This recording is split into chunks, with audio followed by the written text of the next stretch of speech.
नमस्कार दोस्तों, कैसे हैं आप सभी। उम्मीद करता हूं आप बिल्कुल स्वस्थ होंगे और मजे में अपनी पढ़ाई कर रहे होंगे या अपनी तैयारियां शुरू कर चुके होंगे। स्वागत करता हूं आप सभी दोस्तों का इस मंच पर आईएएस विद ओजांग सर के इस चैनल पे। और मैं आपका गाइड ओजांग। वर्षों से मैं आपको ट्रेन करता चला आ रहा हूं कि कैसे आपको बेस्ट करना, और उसका नतीजा हो रहा है कि साल दर साल जो रिजल्ट्स हैं उनकी संख्या बढ़ती चली जा रही है, और ये हमारे सभी होनहार ओजांकियंस की जो ताकत है वो दिखा रही है। और जिस तरह से इस बार उन्होंने प्रीलिम्स का पेपर दिया है, इस बार बहुत बड़ी संख्या में रिजल्ट आने की हमें उम्मीद है। हमारे अंदर ये भरोसा हो चुका है कि जो हम वर्षों से इनोवेशन इन एजुकेशन करते चले आ रहे हैं उसका फायदा लोगों तक पहुंच रहा है।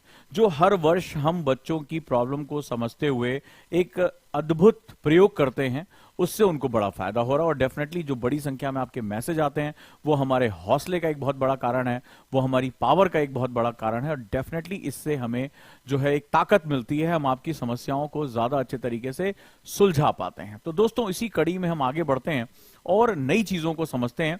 साथ ही साथ परिवार से जुड़े रहिए, और सबसे महत्वपूर्ण बात, जो दिए गए नंबर पे आप कॉल कर सकते हैं, आप फॉर्म भर सकते हैं अपनी समस्याओं के साथ कि मुझे सर आपसे इस विषय पर वीडियो चाहिए। साथ ही साथ अगर आपको कोई दिक्कत आ रही है तो हमारे जो मार्गदर्शक, हमारे जो मेंटर हैं, या स्वयं मैं आपसे बात कर सकता हूं। अगर समस्या गंभीर है, आप अपनी लाइफ को लेकर बहुत कंफ्यूज हैं, तमाम तरह की दिक्कतें हो रही हैं, तो वहां पर हम आपकी लगातार मदद कर सकते हैं, क्योंकि इसी से आपका हौसला बढ़ेगा, आपकी ताकत बढ़ेगी, कॉन्फिडेंस बढ़ेगा। और डेफिनेटली मैं जानता हूं कि अगर आप स्वयं पर विश्वास करना सीख जाएंगे, अगर आप प्रोसेस पर फोकस करना शुरू कर देंगे, तो नोबडी कैन स्टॉप यू, आपको कोई भी रोक नहीं पाएगा। यही एक परिवार का एक नियम होता है। तो जय हिंद के साथ आगे बढ़ते हैं। आप सभी को मेरी आवाज आ रही है? मुझे जय हिंद कमेंट बॉक्स में लिखकर भेजें, ताकि जोश और जज्बे के साथ भारत माता की सेवा करने के लिए जो हम भारतीय उद्धत हैं, जो हमारे अंदर एक प्रेरणा है, हमारे अंदर जो ताकत है, वो सभी तक जो है वो हमारी ऊर्जा पहुंचे, और हम भारत में आने वाले समय में सिविल सेवक बनके, सिविल सर्वेंट बनके भारत में एक जो चेंज की जो धारा बह रही है, जो परिवर्तन की धारा बह रही है, उसके हिस्सेदार बने। है दम इस परिवर्तन का भागीदार बनने के लिए। भारत अपने अमृत काल में है, और भारत के अमृत काल में अगले 25 वर्षों में भारत को एक विकसित राष्ट्र बनाना है। यह हमारी सौगंध है, यह हमारा प्रण है, यह हम भारतीयों की ऊर्जा है। और सबसे बड़ी बात है, यह कोई हवाई बात नहीं है, यह महत्वपूर्ण बात है, क्योंकि हमारे पास एक इतनी बड़ी विरासत है, इतना बड़ा धरोहर है कि पूरे विश्व के, अपने इतिहास के 2/3 समय में हमने पूरे विश्व पे राज किया है। और राज हमने सत्ता के दम पे, तलवार के दम पे नहीं किया। हमने जो राज किया है वो ज्ञान के आधार पर किया है। हमने जो राज किया है वो अपनी मानवता के आधार पर किया है। हम वो लोग हैं जो कहते हैं सर्वे भवन्तु सुखिनः, सर्वे सन्तु निरामया, सर्वे भद्राणि पश्यन्तु मा कश्चित् दुःख भाग् भवेत्। हम संसार के दुखों को दूर करने वाले मानवतावादी हम भारतीय हैं। तो भारतीय होने का मतलब है एक वैश्विक नागरिक की भावना, एक मानववादी दृष्टिकोण की भावना। और सबसे बड़ी बात, जो अंग्रेजों ने हमें कहा कि ये दकियानूसी है, हम तो प्रकृति पूजक है। हम इंसान के साथ साथ हम पशुओं और जो हमारे पौधे हैं, इनके प्राणों की भी रक्षा करना, इनके प्राणों को महत्व देना, और अपने धरोहर के साथ जोड़ के रखने वाले लोग रहे हैं। और यही सांस्कृतिक विरासत हमारी सबसे बड़ी ताकत है। हमें वापस उसको लेकर आना, और ये वापस ले आने की जिम्मेदारी आपकी और मेरी है। एक शिक्षक के रूप में आपके अंदर वो ज्योत जगाना, वो पावर को इग्नाइट करना, जिसको स्वर्गीय डॉक्टर एपीजे अब्दुल कलाम साहब ने कहा था, विंग्स ऑफ फायर, वो चीज लेकर आना। और आपको भी है कि उस ज्योत को संभाल के रखना, उस ऊर्जा को संभाल के रखना, ताकि आने वाले समय में जो भारत की पीढ़ियां हैं वो रोशन हो सके, वो सही रास्तों पर जा सके, भारत प्रगति पथ पर आगे बढ़ सके। इस प्रण के साथ इस क्लास को शुरू करते हैं, क्योंकि जो हमारे स्टूडेंट, आज सीयूईटी का पेपर खत्म हो रहा है, और अब इस सिविल सेवा में जाने के लिए आफ्टर 12th बहुत ढेर सारे जोशीले नौजवान, जिनसे मैं लगातार गुरुकुल बैच की काउंसलिंग के दौरान मिल रहा हूं, इनकी आंखों में एक ऊर्जा है, सपने हैं। ये एक नए भारत का युवा है, एक शक्तिशाली भारत का युवा है। ये निर्णय ले सकता है। आज मुझे बहुत आश्चर्य के साथ कहना पड़ा कि 12वीं के बाद हम पूछा करते थे पिताजी से, मामा से, रिश्तेदारों से क्या करें, और वो जो हमें बताया करते थे हम उसको सुना करते थे। लेकिन आज का युवा बहुत ही ज्यादा जागरूक है, वो अपने रास्ते को जानता है, और वो अपने माता पिता से संवाद भी करने को तैयार है, कम्युनिकेशन करने को तैयार है। वो जानता है कि उसे क्या पाना है, क्या आज मुझे इस तरह के यूथ सुन रहे हैं जो अपनी जिंदगी के फैसले स्वयं ले सकते हैं, या वो दिग्भ्रमित हैं? किस तरह के यूथ हैं मुझे लिखकर बताइए। Yes sir, we can take our decision, हम अपने खुद के निर्णय ले सकते हैं, क्योंकि भारत ऐसे ही युवाओं पर विश्वास करता है।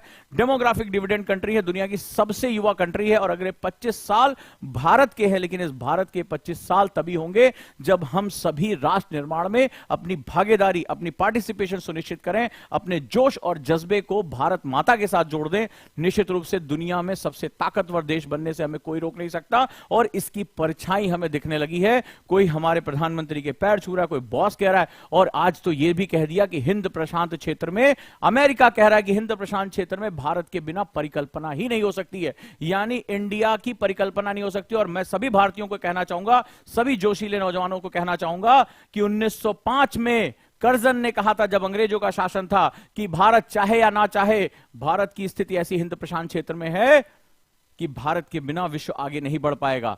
लेकिन भारत को अपनी ताकत पहचानने में 1905 में कर्जन ने कहा था, बंगाल विभाजन से पहले, और आज सन 2023 में अमेरिका कह रहा है कि हिंद प्रशांत क्षेत्र भारत के बिना इसकी कल्पना भी नहीं की जा सकती। अनइमेजिनेबल है कि भारत कभी भी जो है वहां पे सोच भी नहीं सकते। तो ये ताकत है हमारी, और पूरी दुनिया हमारी ताकत को पहचान रही है।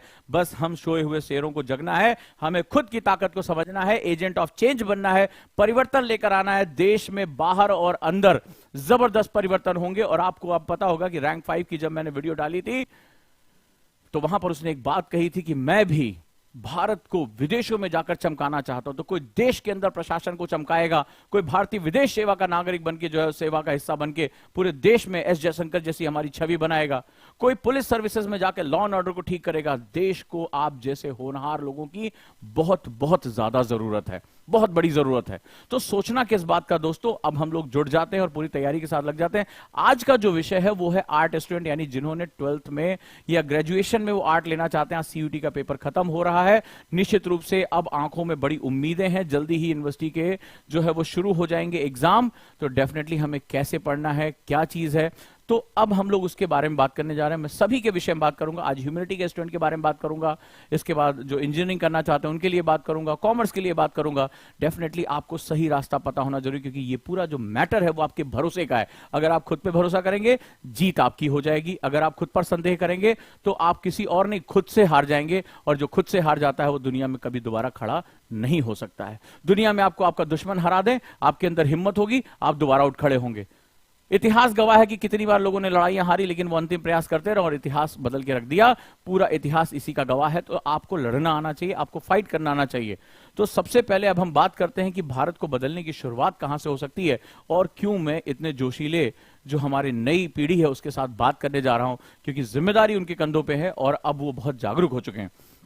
तो सबसे पहले मैं बात करता हूं कि आर्ट्स हमेशा से, जब से सिविल सर्विसेज जब ये बना, आईसीएस हुआ करता था अंग्रेजों के जमाने से, तब से ह्यूमैनिटी के सब्जेक्ट बहुत ही पॉपुलर रहे। और अगर देखा जाए तो यूपीएससी का जो सिलेबस है काफी हद तक ह्यूमैनिटी के सब्जेक्ट्स को बहुत ज्यादा सपोर्ट करता है, चाहे वो ज्योग्राफी हो, हिस्ट्री हो, आर्ट एंड कल्चर हो, चाहे वो इंटरनेशनल रिलेशनशिप हो। ये बहुत बड़ा जो एक डायमेंशन है वो आर्ट के स्टूडेंट को बहुत ज्यादा सपोर्ट करता है, इसमें कोई बड़ी बात नहीं है। हालांकि ये नहीं कह सकते कि ये इसकी तरफ बायस है, लेकिन नो डाउट सिलेबस का बड़ा हिस्सा इसके साथ जुड़ता है। और हमेशा से ह्यूमैनिटी के स्टूडेंट्स के लिए ये बहुत ही पॉपुलर जो है वो रहा है कि सिविल सेवा में जाना है, सिविल सेवा में अपनी किस्मत को जो है वो लेकर आना है। तो चलिए हम शुरुआत करते हैं आर्ट स्टूडेंट के लिए आज क्या क्या सेगमेंट है। और सबसे पहले इस बात को समझते हैं कि इस बार की जो हमारे रैंक होल्डर्स रहे हैं उन्होंने ऐसे कौन से चमत्कार किए, उन्होंने किस तरह से चीजों को मैनेज किया है कि वो यूपीएससी की तैयारी कर पाए। सबसे पहले मैं सबसे बात करना चाहूंगा 12th के बाद ही क्यों, क्योंकि एक बहुत बड़ा नंबर है जो गुरुकुल बैच है। मुझे आश्चर्य है, गुरुकुल बैच में 40% से ज्यादा बच्चे अभी 12th करके आए हैं और वो गुरुकुल का पार्ट बन रहे हैं। नियरली 40% स्टूडेंट जो हैं वो अभी आफ्टर 12th है। बहुत आश्चर्य है। और पेरेंट्स उन्हें छोड़कर जा रहे हैं, पेरेंट्स कह रहे हैं आपके साथ मेरा बच्चा रहेगा, डेफिनेटली ये बनेगा। और जिस स्तर पर आप लोगों ने तैयारियां की हैं एज अ पेरेंट्स, हम जानते हैं कि हमारे बच्चे को इसी की सबसे ज्यादा जरूरत है। ये एक इंसान बन के निकलेगा, सिलेक्शन तो इसका हो ही जाएगा। तो सबसे पहले जो यूपीएससी में पहले जो चीजें चला करती थी कि ग्रेजुएशन करने के बाद तैयारी हुआ करती थी, ठीक है, एक दौर हुआ करता था। और अभी भी बहुत ढेर सारे जो पुराने लोग हैं वो ज्ञान इसी प्रकार देते हैं कि अभी ग्रेजुएशन कर लो, अभी क्या जल्दी है, जिंदगी जी लो, और ग्रेजुएशन के बाद आप तैयारी शुरू करना। आप जरा ध्यान से सुनते जाना जो लोग तैयारी कर रहे हैं। लेकिन क्या हुआ, ये वो दौर हुआ करता था जब लाख 1.5 लाख बच्चे सिविल सर्विसेज की तैयारी के बारे में सोचा करते थे। आप पुराने आंकड़े देख लो, बहुत हार्डली लाख 1.5 लाख बच्चे पूरे इंडिया में जाया करते थे, क्योंकि सबके बस का नहीं, इतना पैसे लोगों के पास नहीं हुआ करते थे। 1991 से पहले ये हमारा आर्थिक उदारीकरण नहीं हुआ था, लोगों के पास पैसे का, तो बहुत ही रेयर ऑफ द रेयरेस्ट, गांव की तो बात छोड़ दो, जो एलीट यूनिवर्सिटी के बच्चे हुआ करते थे केवल वही इसके बारे में सोचा करते थे। पढ़ने के साधन कम थे, ऑनलाइन साधन कम थे, तो किताबें महंगी थी, ट्यूशन महंगे थे, तो बहुत अच्छे खासे घरों के बच्चे या जिनके पिता माता सिविल सर्वेंट रहे हों, या जो बहुत अच्छी यूनिवर्सिटी में पढ़ा हो, जिसके मेंटर बहुत अच्छे रहे हों, ठीक है, तो वही केवल इसके बारे में सोचा करते थे। ये वो दौर था। तो अभी भी कहानियां तुम्हें ऐसी सुनाई जाती, लेकिन क्या हुआ आफ्टर ग्लोबलाइजेशन, और खासतौर पे अगर आप जो है जनरेशन जेड होंगे, यानी 2000 के बाद अगर आप पैदा हुए होंगे, 2000 के बाद, तो डेफिनेटली आप जो है तब तक हमारे यहाँ इंटरनेट क्रांति आ गई, हमारे यहाँ उदारीकरण हुआ, हमारे यहाँ पर कैपिटा इनकम बढ़ने लगी, 7th पे कमीशन लग गया, लोगों माता पिता के पास भी पैसे आ गए, और जो मध्य वर्ग की आय वो बढ़ने लगी। नतीजा क्या रहा कि हर व्यक्ति शिक्षा को अपना बेस बनाने लगा, और तमाम जानकारियां बड़ी आसानी से पहुंचने लगी, इंटरनेशनल रिवोल्यूशन हो गया, तमाम जो है इंटरनेट हमारे पास इजीली आ गया, डाटा रिवोल्यूशन हमारे यहाँ हुआ, स्मार्टफोन रिवोल्यूशन, बहुत कुछ हमारे साथ एक साथ चलता रहा। नतीजा हुआ कि अवेयरनेस बहुत तेजी आने लगी। अब क्या हुआ कि अब सिविल सर्विसेज में जो एग्जाम देने वालों की संख्या वो पार करते करते करते 10 लाख के ऊपर निकल गई। ये बड़ा आसान हो गया, आना जाना आसान हो गया, रहना आसान हो गया, जानकारी पाना आसान हो गया, इंफॉर्मेशन को हम इंफॉर्मेशन एरा में जीने लगे। नतीजा हुआ कि कंपटीशन बहुत तेज, कहां 1 लाख भी बच्चे एग्जाम में नहीं बैठ रहे हैं, और कहां अब 13-13 लाख बच्चे जो है एग्जाम भर रहे हैं। नतीजा हुआ 13 गुना जो कंपटीशन बढ़ गया, और सीटें लगभग वही रही, 800 900 800 900 के आसपास, यानी सीटों की संख्या में बढ़